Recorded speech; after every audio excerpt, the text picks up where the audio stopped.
আমরা এখন দেখব এক্স অক্ষ বরাবর অর্থাৎ একমাত্রিক গতি। যদি আমি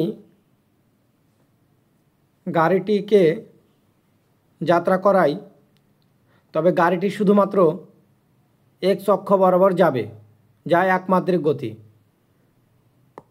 তোমরা লক্ষ্য করো গাড়িটি এক্স অক্ষ বরাবর সামনে যাচ্ছে। এই গতিটি হচ্ছে একমাত্রিক গতি।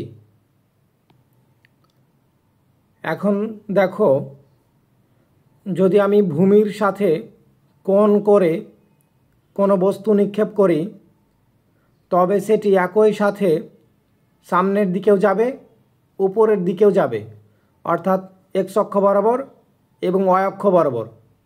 এটি হচ্ছে দ্বিমাত্রিক গতি বা প্রজেক্টাইল মোশন।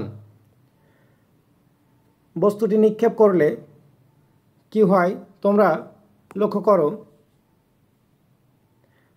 একই সাথে এক্স অক্ষ বরাবর এবং ওয়াই অক্ষ বরাবর যাচ্ছে। এইটা হচ্ছে এক্স অক্ষ বরাবর বেগ এবং অপরটি হচ্ছে ওয়াই অক্ষ বরাবর বেগ। এটা হচ্ছে আমাদের দ্বিমাত্রিক গতি অর্থাৎ প্রজেক্টাইল মোশন।